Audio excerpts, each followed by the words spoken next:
Bonjour Clément, enchantée. Merci de prendre le temps pour discuter de l'utilisation de PrestaShop et des logiciels HubSpot.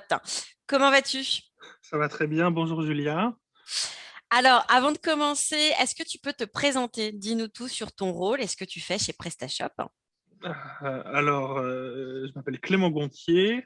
Je suis le CRM manager chez PrestaShop depuis. Je suis arrivé chez PrestaShop il y a 4 ans, mais depuis l'usage de PrestaShop de HubSpot il y a 2 ans, je suis passé CRM manager. Mhm. Avant, j'étais en charge de tout le levier emailing, marketing automation. Et donc maintenant, je suis avec une équipe de 2 personnes qui m'accompagnent, qui sont en charge respectivement de l'emailing opérationnel et une junior CRM manager qui m'accompagne également.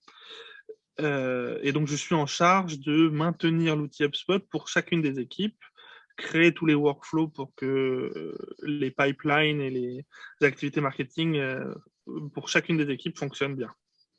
Super. Bon, alors PrestaShop a bien évidemment le vent en poupe, mais pour un novice, PrestaShop, qu'est-ce que c'est? PrestaShop, c'est un éditeur de solutions pour créer des sites de e-commerce. Donc, c'est un CMS qui équipe plus de 350 000 sites e-commerce dans le monde. On est leader en Europe, on est leader en France.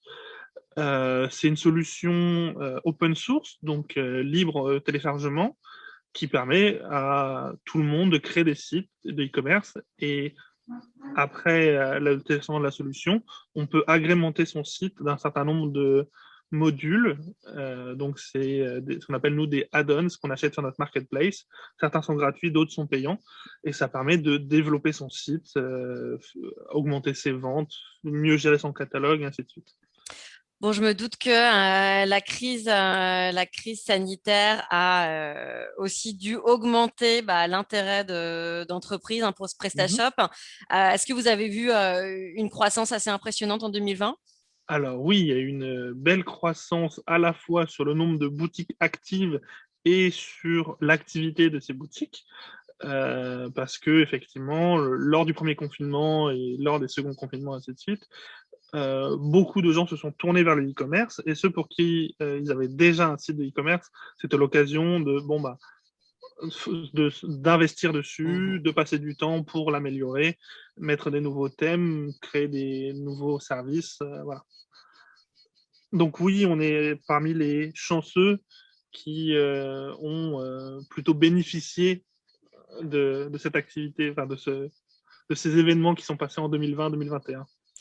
Et ce que j'ai vu, et ce qui est aussi un sujet cher à HubSpot, parce que HubSpot, bien évidemment, qu'on a vu à peu près la même chose, hein, c'est vrai que beaucoup d'entreprises qui se sont retrouvées un peu en difficulté, qui ont eu besoin de faire l'acquisition de CRM pour passer leur modèle de vente en ligne à vente en ligne. Nous, on a aussi vraiment privilégié l'accompagnement.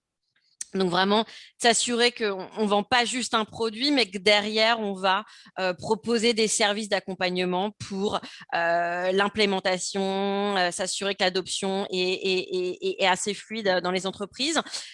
PrestaShop a aussi proposé ces services, hein. Exactement. C'est-à-dire que au tout début du premier confinement, notre regain d'activité, même si on s'attendait à une augmentation du business, ça a été dans un premier temps une augmentation de la présence et de la communication pour accompagner nos marchands. Mhm. Donc donner les informations, rassurer sur qu'est-ce qui va se passer, qu'est-ce qui va être mis en place pour accompagner les marchands. Beaucoup sont ce qu'on appelle nous des SMBs, donc des Small and Medium Businesses, Mhm. qui ont été impactés de plein fouet. Donc du coup, communiquer sur les aides gouvernementales, communiquer sur qu'est-ce qui existe, mettre en place des réseaux d'entraide et de partage d'expériences. C'est ce qu'on a fait beaucoup dans un premier temps. Ouais. De toute façon, PrestaShop a toujours essayé d'accompagner les marchands, puisqu'on lance, enfin, on a toujours fait des formations. À l'époque, c'était beaucoup de formations en physique, Mhm. maintenant, on a de plus en plus des formations en ligne, et on lance cette semaine la plateforme de e-learning pour acheter des tutos vidéo pour continuer à se former, que ce soit sur des sujets techniques pour faire marcher son site ou des sujets business, marketing pour développer son commerce en tant que marchand. Top. Alors, rentrons dans le cœur du sujet. Depuis combien de temps est-ce que vous utilisez HubSpot? Alors, on a commencé à utiliser HubSpot en 2018, mais au début, c'était vraiment qu'une équipe. C'était l'équipe commerciale qui s'occupe des relations avec les agences partenaires, qui a commencé grâce à l'impact de Nicolas Rato, notre Head of Agency à l'époque.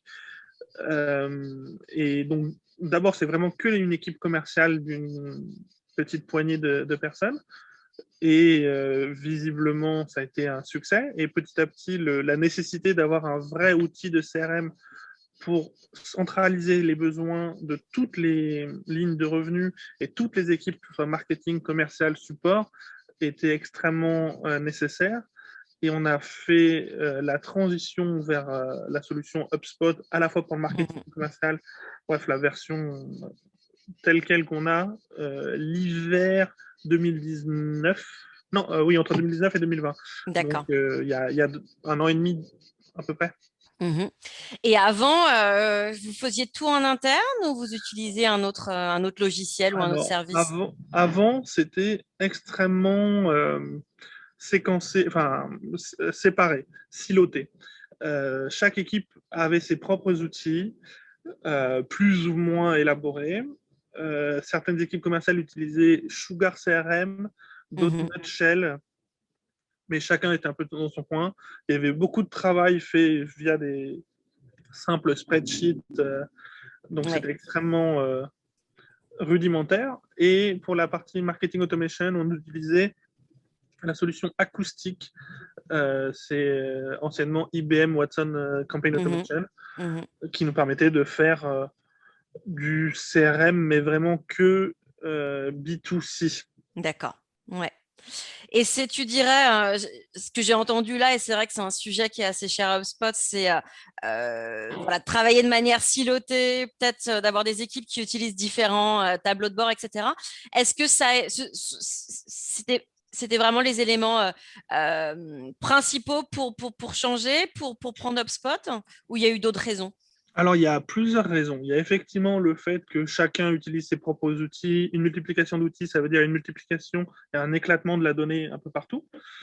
Euh, on a fait une réorganisation avec maintenant une équipe Growth, auquel je fais partie, et qui se charge pour faire toute la génération de leads d'inbound pour les commerciaux. Donc, il y avait une nécessité de travailler entre les équipes marketing et équipes commerciales ensemble. Et puis, il y a un dernier point qui est crucial au sein de PrestaShop, c'est qu'on a des cibles qui s'entrecroisent. C'est-à-dire qu'on a des agences qui sont à la fois clientes et partenaires. Et on ne peut pas considérer un cas sans considérer l'autre. Donc, il y en avait besoin d'avoir l'information des deux. C'est-à-dire, par exemple, une agence non partenaire qui achète sur la marketplace, on avait besoin de savoir qu'elle était cliente et à quel point elle était cliente, ça nous donnait un info sur son engagement et c'était intéressant pour après potentiellement la tourner en tant que partenaire. Donc, pouvoir synchroniser les différentes cibles et les différents degrés de compréhension était nécessaire pour nous pour mieux travailler cette génération de leads pour les commerciaux et ainsi de suite. Ouais. Et bon, HubSpot, plateforme CRM, bien évidemment qu'on n'est pas tout seul sur le marché. Pourquoi HubSpot? Pourquoi pas un autre, peut-être un autre un petit peu plus bleu, par exemple? Alors, moi, j'ai participé lors des différents entretiens qu'on a fait pour évaluer les différentes solutions. Moi, c'était vraiment ma capacité technique, mon ownership opérationnel technique qui était requis. La, la solution HubSpot était celle qui répondait le mieux à nos besoins dans les tarifs qu'on avait choisis. Voilà. Moi, j'étais pas sans vous mentir, j'étais pas dans la décision financière réelle derrière. Moi, c'était vraiment, ok, est-ce que on a rencontré plusieurs personnes de effectivement Salesforce, Plio, machin, voilà. Mhm. Le choix de HubSpot c'est fait parce que d'une, on avait déjà un pied dans la porte avec l'équipe de Nicolas Rato.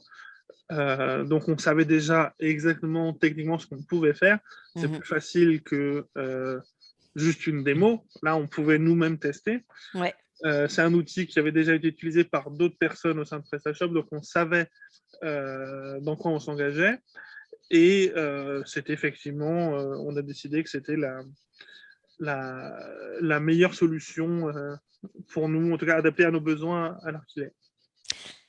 Et tu avais déjà des objectifs précis dans l'implémentation d'HubSpot. Est-ce que tu avais déjà une vision sur ce que tu voulais atteindre, que ce soit bien évidemment en adoption ou en automatisation, ou même voilà, des objectifs de revenus avec Marketing Hub, par exemple?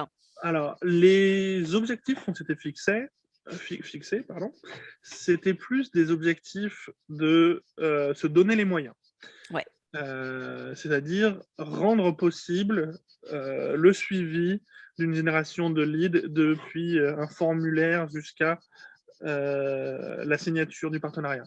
Mmh. Rendre accessible à tous la compréhension et l'usage de nos données clients. C'est-à-dire, en interne, par exemple, faire en sorte que les product managers puissent identifier une boutique qui utilise une solution Mmh. particulière pour derrière pouvoir lui proposer une interview utilisateur pour tester des nouvelles features. Mmh. Faire en sorte que on puisse faire du forecast sur le chiffre d'affaires atteint par les équipes de BizDev Ouais. sur 2021. Voilà, c'était moi, mes objectifs personnels étaient rendre possible et rendre facile l'usage pour toutes les équipes de HubSpot. Derrière, bien entendu, on espère que ça soit rentable et qu'on augmente notre chiffre d'affaires, bien entendu.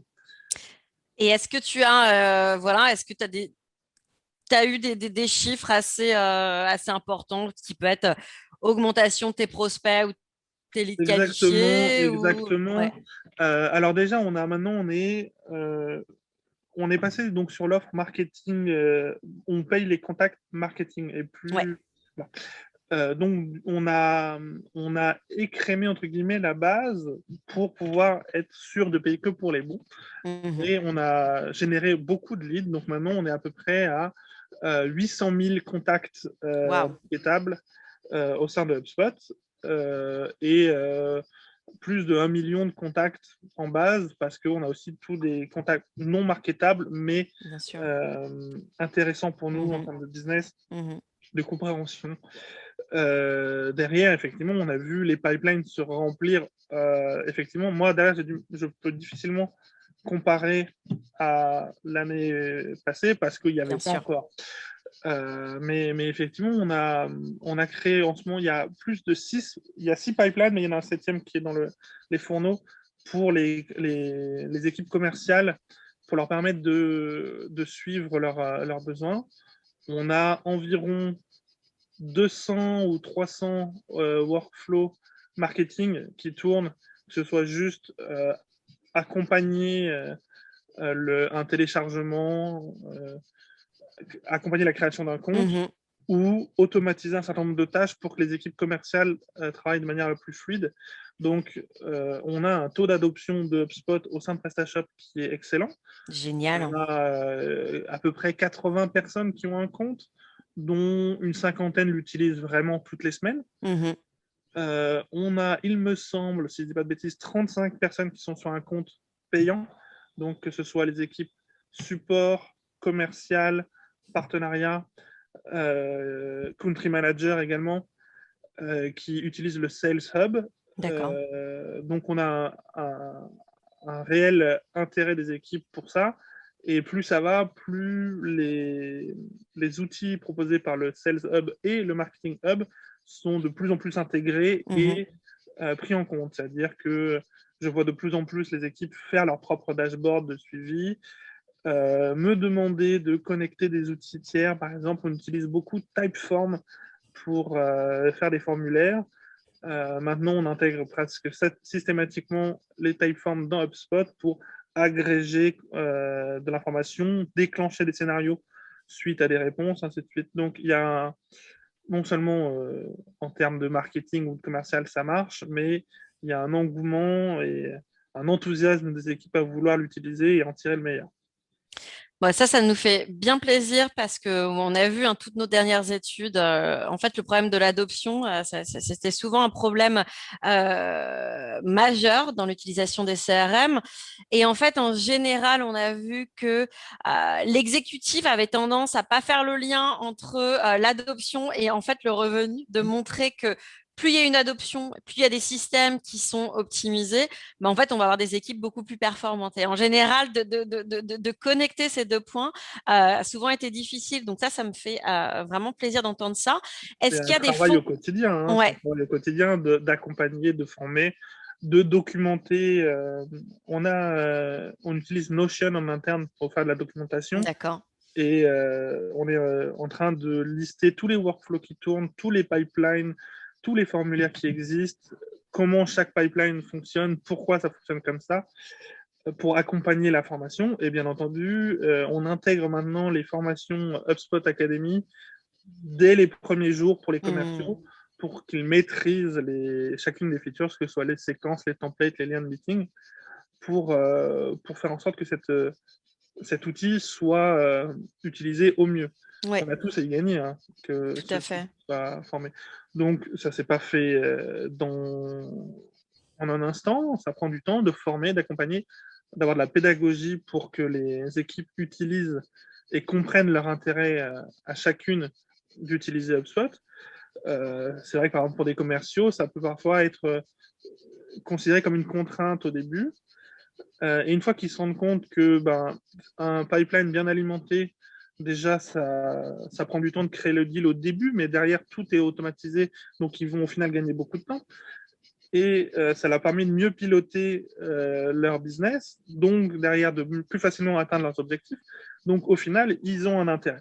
Donc une fois que tout le monde a compris, quelle que soit son équipe et son objectif, que c'est dans l'intérêt commun et dans l'intérêt personnel de chacun d'alimenter HubSpot, de l'entretenir, de faire en sorte que les process soient respectés, derrière l'adoption se généralise. Mhm. Et c'est pour ça c'est important que dans chaque équipe, il y ait des moteurs, des power users, c'est souvent les managers, hein, qui Ouais. prêchent la bonne parole et font en sorte que les pipelines soient bien alimentés, que les propriétés soient bien complétées. Font aussi, c'est important, remonter systématiquement les besoins à l'équipe CRM parce que c'est rarement parfait du premier coup. Donc, c'est un travail d'itération, Mhm. d'amélioration en continu. Comme je vous l'ai dit tout à l'heure, il y a des pipelines qu'on va rajouter pour splitter certains pipelines pour être plus propres, plus proches de leurs besoins à chacun. Il y a des étapes commerciales dans certaines négociations qui prennent plus de temps que Mhm. d'autres. Donc, faire en sorte que chaque équipe puisse travailler au mieux. Ouais.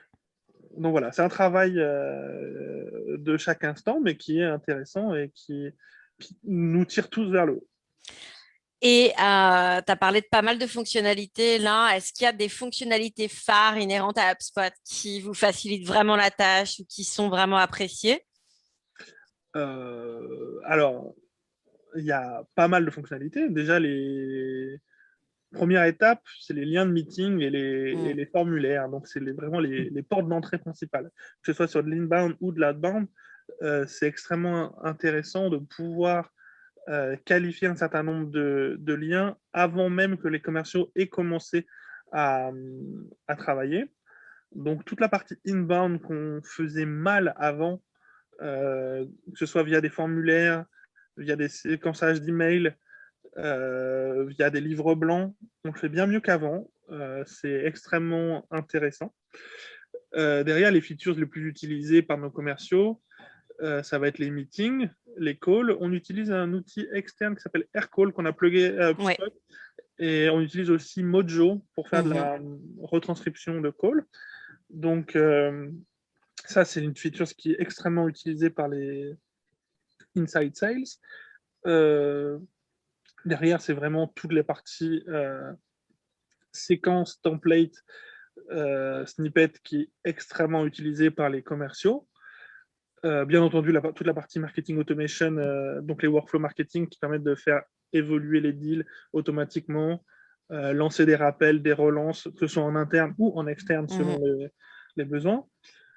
Une autre feature qui a été très appréciée, c'est les quotes qu'on a pluguées avec Stripe, qui permet d'automatiser la réception du paiement et derrière l'avancée du deal quand le paiement a été collecté. Donc il y a pas mal de lignes de revenus sur lesquelles maintenant on utilise ce fonctionnement-là. Le commercial génère la quote en quelques clics et derrière, une fois que la quote est envoyée, c'est plus ou moins automatisé. Le commercial n'a presque même pas la peine de relancer. Les relances se font automatiquement et au bout d'un certain temps, on considère le deal comme perdu et on peut de temps en temps faire des campagnes de réactivation de clients perdus. Ouais. Mais voilà, on perd moins de temps. Est-ce qu'il y a d'autres features principales qu'on dit? Alors bien sûr, toute la partie reporting aussi, hein, les dashboards de suivi de performance, des formulaires, des pipelines, pour comprendre à quelle étape ça freine, combien de temps les deals passent à quelle étape, pour qu'on puisse dire, bon, bah là, visiblement, ça prend trop de temps, donc on rajoute un email de relance, où on sait que c'est cette étape-là qui est cruciale, donc il faut qu'on y passe plus de temps. Donc là, c'est plus après les commerciaux qui prévoient dans leur roadmap à peu près combien de temps passer sur chaque étape. Et puis là encore, c'est tout pareil, c'est que la feature la plus utile à mon sens du reporting, c'est pas tant juste le dashboard et le reporting, c'est la volonté de faire du reporting et de creuser et de comprendre. Ouais. L'outil en soi, c'est des graphes. Si on ne réfléchit pas à ce que veulent dire les graphes et comment on peut faire en sorte qu'on améliore, ça sert pas à grand chose entre guillemets. L'important c'est qu'il y ait un regard humain et qui dit attends mais si je réduis ce truc-là, qu'est-ce qu'on peut faire, qu'est-ce qu'on peut changer. Et la partie dashboard de HubSpot est assez bien fichue pour pouvoir comprendre pays par pays, langue par langue, essayer d'améliorer la performance, pas juste avoir un rapport avec une belle courbe et puis on est content.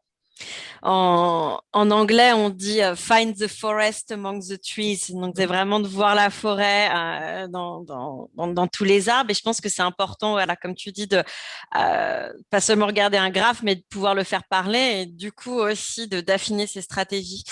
On a parlé un petit peu. On a parlé du Sales Hub, mais tu utilises aussi le Marketing Hub.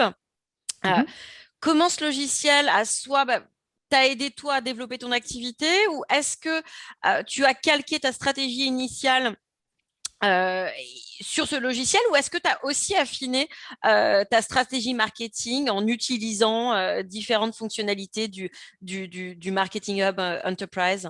Alors, il y a pas mal de choses qu'on avait déjà, des scénarios de marketing automation qu'on a pu rapidement reproduire à l'identique dans HubSpot. Et puis, il y a des scénarios qu'on avait du mal à faire avant, qu'on a pu développer sur certains triggers, sur certaines. Enfin, bref, l'organisation, par exemple, le fait d'avoir Contact plus compagnie permettait d'agréger de l'information de tous les contacts au niveau de la compagnie, puis le renvoyer au niveau du contact pour déclencher les scénarios. Là où avant, où on avait juste un fichier contact et les deals liés à un contact, c'était moins pertinent. L'outil Hubs Marketing nous a aussi aidé en nous donnant des moyens d'aller plus vite.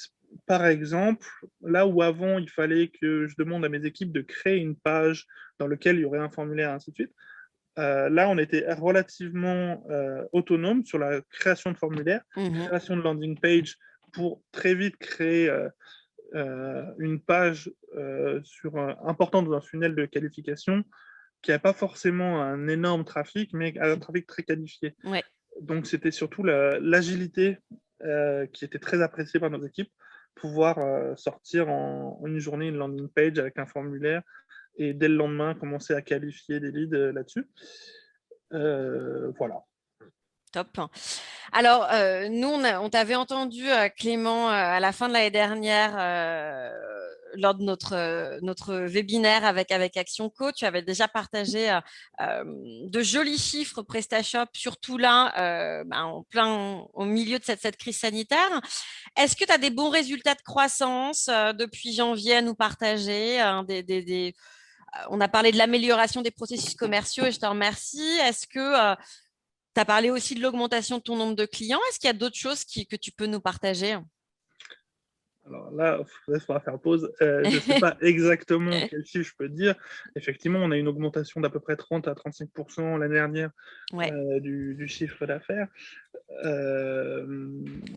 On a fait, par exemple, ne serait-ce qu'au mois de novembre, notre meilleur mois sur notre marketplace. La journée du Black Friday a été la meilleure journée en soi de l'histoire de la marketplace, Bien sûr. qui a fait que le mois de novembre a été le meilleur mois de la marketplace, non seulement de l'année, mais incroyable depuis l'histoire de la marketplace.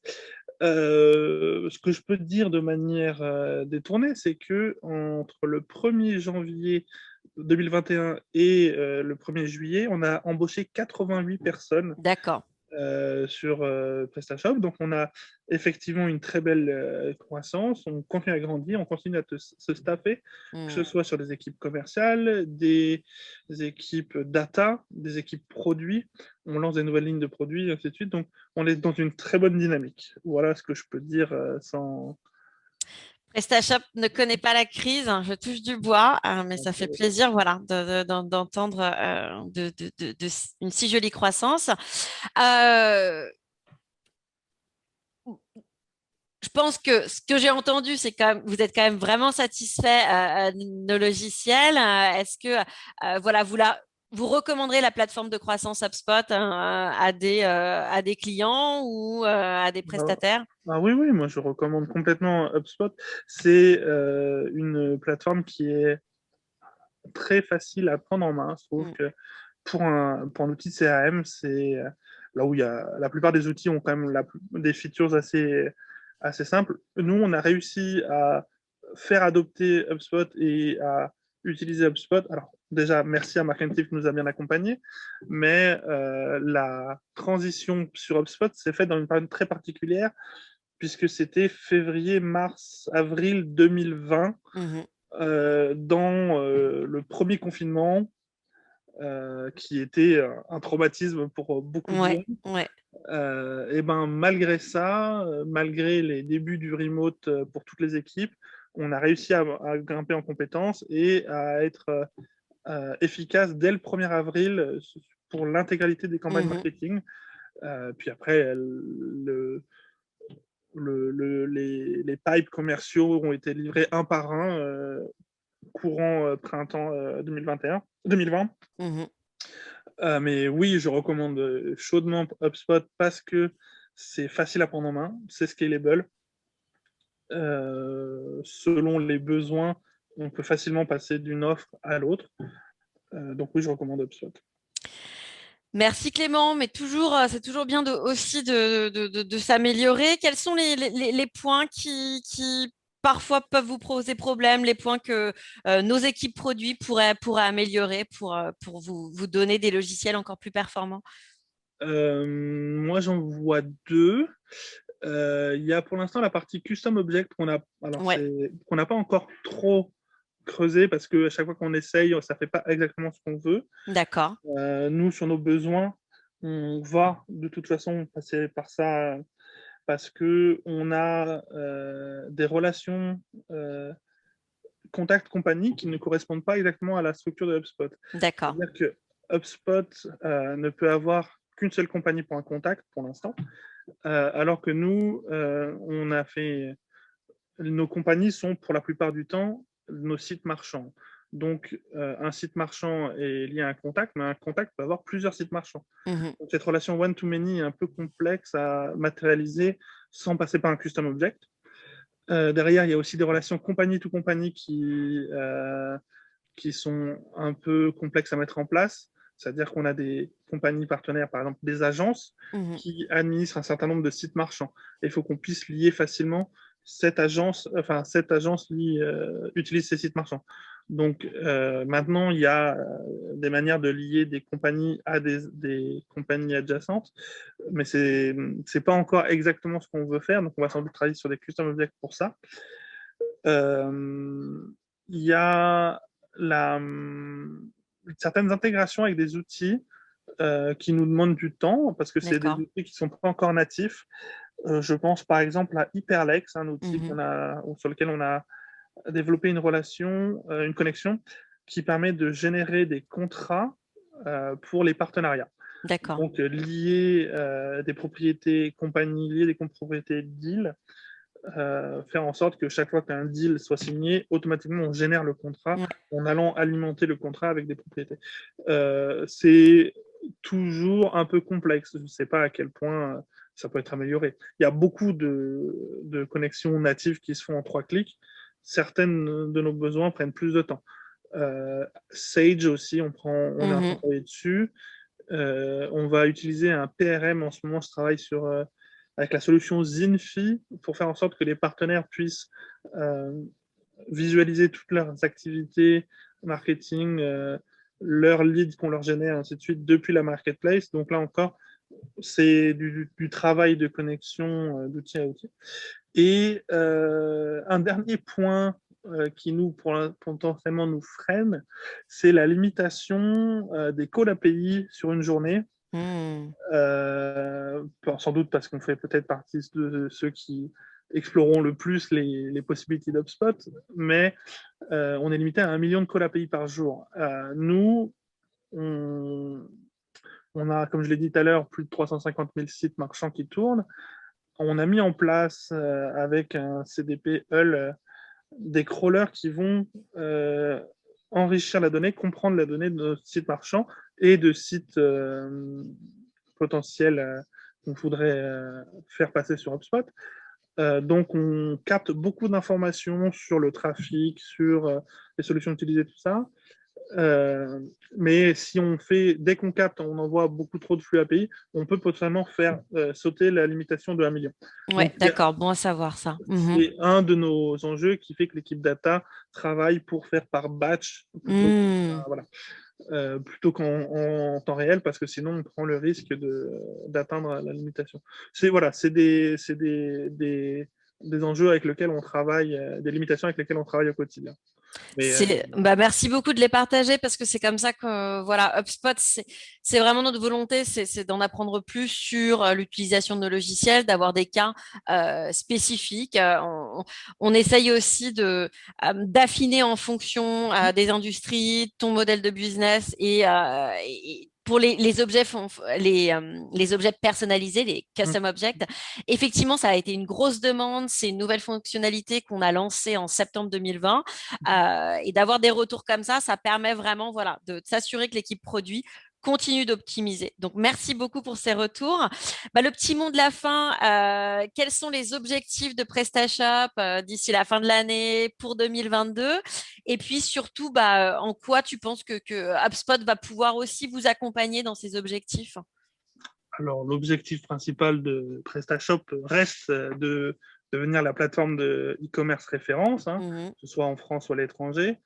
Donc, notre objectif, c'est de continuer à accompagner nos marchands, nos agences et nos partenaires. On a certains services qu'on lance sur lesquels on croit beaucoup, que ce soit PrestaShop Facebook, PrestaShop Metrics, PrestaShop Mhm. Checkout, PrestaShop Google qui arrivent. Ce sont des solutions qu'on lance pour nos marchands en partenariat avec des gros acteurs du marché, sur lesquels nos équipes travaillent depuis un moment et qui sont très fiers. Donc, moi, mes objectifs personnels qui me rendraient fier, c'est si on arrivait à accompagner l'utilisation et les succès de ces produits. Mhm. Derrière, on a un vrai focus sur le mid-market et donc accompagner au maximum nos plus gros marchands. Bien. On a des services adaptés pour ces sites-là qui sont en train d'être développés. Certains sont déjà disponibles, que ce soit Mhm. PrestaShop Platform, donc c'est vraiment une solution de hosting qui permet d'être très rapidement hébergé Mhm. euh, pour la création de son site ou la migration de son site, des audits SEO, ainsi de suite, un certain nombre d'offres plus premium pour les sites mid-market. Donc là encore, c'est un des gros enjeux de 2021-2022. Et voilà, à titre personnel, moi, un de mes enjeux aussi est qu'on continue l'adoption en interne Ouais. de HubSpot et toujours améliorer les pipelines, améliorer l'automatisation pour que les commerciaux aient de moins en moins de frustration ou de points de frottement lors de leur animation de leur portfolio, lors de l'atteinte de leurs objectifs. Faire en sorte que ce soit de plus en plus simple pour eux. Parfait, merci beaucoup Clément. On souhaite bien évidemment plein de succès à PrestaShop. PrestaShop, la référence e-commerce française qui a été accompagnée par Marcantive, notre agence partenaire. Clément, merci beaucoup pour ta présence.